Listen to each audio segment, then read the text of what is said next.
नमस्कार दोस्तों, VK knowledge electrical में आप सभी का स्वागत है। वैकेंसी न्यूज़ अपडेट लेकर दोस्तों एक बार फिर उपस्थित हूँ। बहुत अच्छी वैकेंसी है, कोई इस मौके को छोड़ना नहीं है। जितने भी एलिजिबल कैंडिडेट हैं उनसे रिक्वेस्ट करूँगा कि प्लीज़ आप इस फॉर्म को अप्लाई कीजिए। ऐसे मौके बार बार नहीं मिलते, बहुत शानदार वैकेंसी है। खैर, पद का नाम क्या है, कितनी सीटें हैं, क्या क्राइटेरिया रखा गया है, सिलेक्शन की प्रोसेस क्या होगी और सिलेबस कैसा है, आज मैं आपको पूरी डिटेल से इस वीडियो में बताने वाला हूं। सो कंप्लीट आप इस वीडियो को लास्ट तक ज़रूर देखना। चैनल से पहली बार जुड़े हैं तो सब्सक्राइब कर लीजिए, क्योंकि चैनल पर हम इसी तरह के नोटिफिकेशन और अपडेट आपको प्रोवाइड करवाते हैं। इस वीडियो के डिस्क्रिप्शन में लिंक दिया हुआ है, हमारा एंड्रॉयड एप्लीकेशन डाउनलोड कीजिए। हर मंडे फ्री प्रैक्टिस टेस्ट होता है।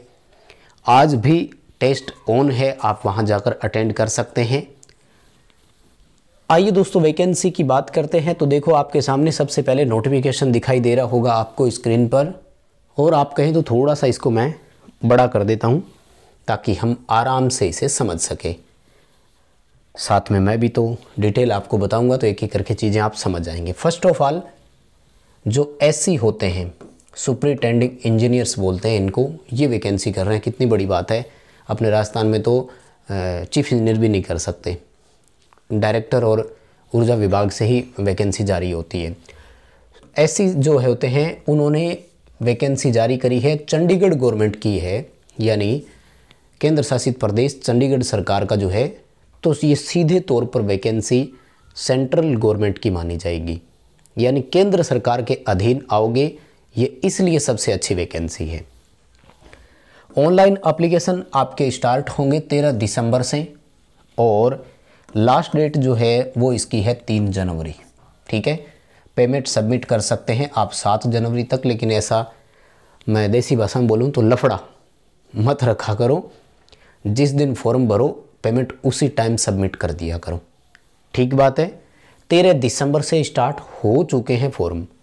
ऑफिशियल वेबसाइट पर विजिट करेंगे तो आपको वहाँ पर इसका अप्लाई करने का लिंक मिल जाएगा। ऑफिशियल वेबसाइट क्या है? www.chandigarh.gov.in है।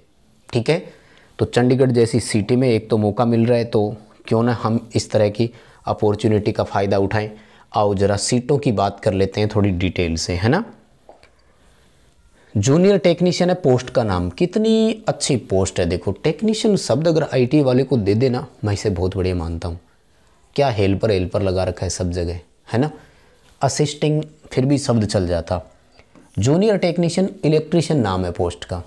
हालांकि इसी के साथ जूनियर टेक्नीशियन लिफ्ट ऑपरेटर भी है और जीप ड्राइवर का भी है। 3 इसमें वैकेंसी है। ठीक है, और जो इलेक्ट्रीशियन वाले हैं इनकी टोटल 24 सीटें हैं। डिटेल से बात करूंगा, लेकिन बड़ी बात जो है ना वो मैं बताऊं आपको कि यहाँ आपका जो प्रोबेशन पीरियड है वो 3 साल का है।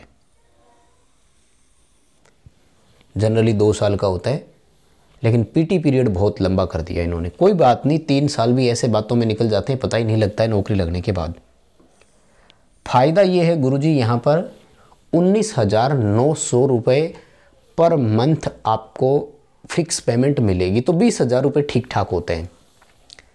लेवल 2 में रखा जाएगा 7th पे कमीशन, सेंट्रल पे कमीशन। वो देखो स्पष्ट लिखा हुआ है, यानी केंद्र सरकार का जो 7वां वेतन आयोग था उसके अकॉर्डिंग आपको इसमें रखा जाएगा।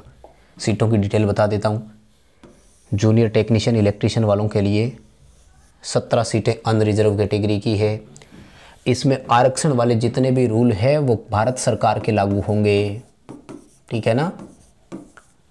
केंद्र सरकार में जो एससी में आता है उस बच्चे को एससी का बेनिफिट मिलेगा। सेंट्रल गवर्नमेंट में कोई ईडब्ल्यूएस में आता है तो उसे ईडब्ल्यूएस का भी बेनिफिट मिलेगा। सर्टिफिकेट नहीं बनवाया हुआ तो बनवा लीजिए, बहुत अच्छा अवसर है।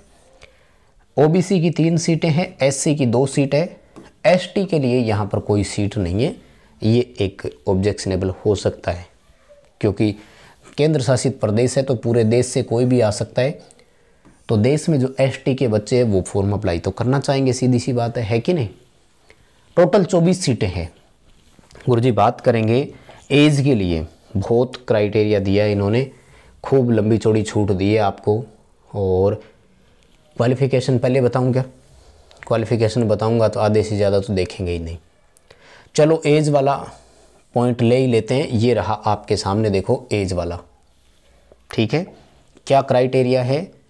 18 वर्ष से लेकर 37 वर्ष की एज है। 1 जनवरी 2022 के अनुसार गणना की जाएगी और अनरिजर्व और ईडब्ल्यूएस कैंडिडेट के लिए है। 37 वर्ष तक आप भर सकते हैं, इससे ज़्यादा कोई आपको अपॉर्चुनिटी और देता है क्या? ना गुरुजी, क्यों मौका छोड़ना फिर इस तरह का।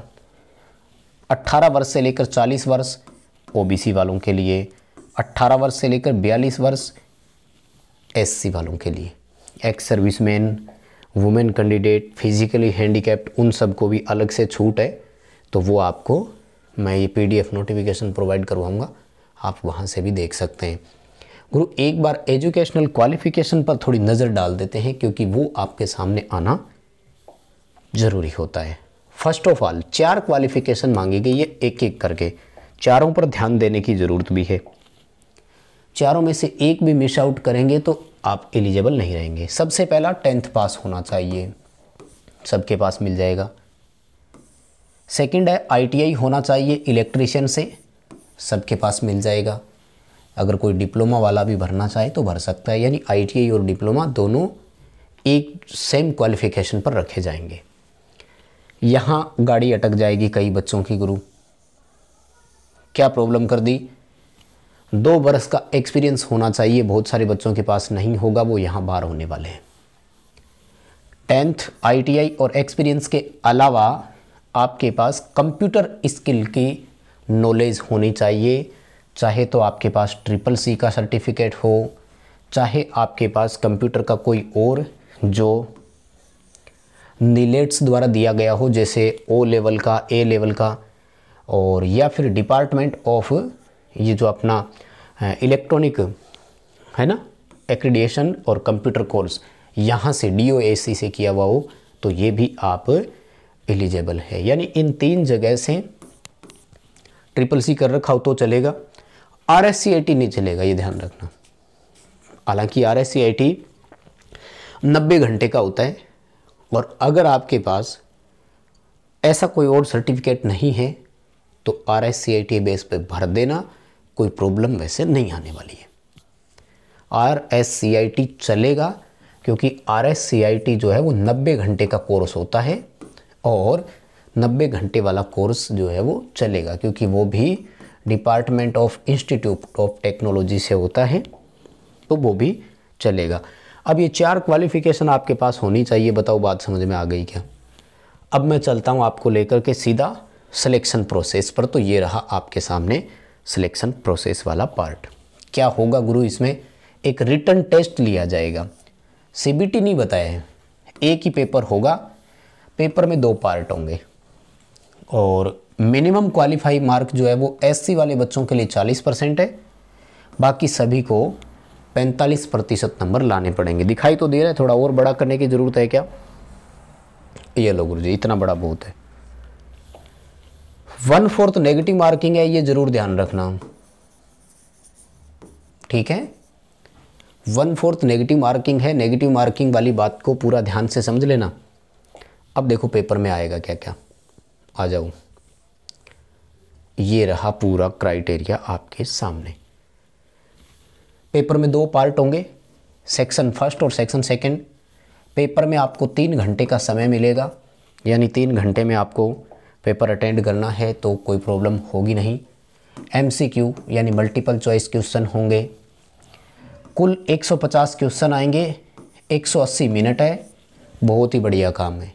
एक क्वेश्चन को 1 मिनट से अधिक यदि किसी कंपटीशन एग्जाम में आपको हल करने के लिए मिल जाए तो समझ लो कि हमारे लिए बहुत बेटर ऑप्शन है। 100 क्वेश्चन आएंगे ट्रेड से संबंधित, 50 क्वेश्चन आएंगे नॉन टेक्निकल के। नॉन टेक्निकल में 20 क्वेश्चन इंग्लिश के होंगे। मेरे दोस्त, अब आजकल हर जगह इंग्लिश पूछी जाती है। हमने भी इंग्लिश का कोर्स सबसे लोवेस्ट प्राइस पे उपलब्ध करवा रखा है। हमारा ऐप डाउनलोड कीजिए और ये 20 नंबर पक्के कर सकते हैं आप। कोर्स उपलब्ध है इंग्लिश स्पेशल भी। मेंटल एबिलिटी के 20 क्वेश्चन आएंगे, यानी रीजनिंग बोल सकते हो, तर्क क्षमता बोल सकते हो। फिलहाल आपके जितने भी एग्जाम है, जैसे अभी DRDO का आप एग्ज़ाम देने जा रहे हैं, तो वहाँ पर भी तो यही चीज़ है, इंग्लिश है, रीजनिंग है। और इसमें 10 क्वेश्चन जो है वो कंप्यूटर के आएंगे। ये टॉपिक CCC वालों के काम आएगा, बाकी बच्चों के लिए तो थोड़ी सी परेशानी वाला हो सकता है। दोबारा बता देता हूँ, 100 क्वेश्चन और 50 क्वेश्चन टेक्निकल और नॉन टेक, 20 इंग्लिश के, 20 रीजनिंग के और 10 कंप्यूटर के क्वेश्चन आएंगे।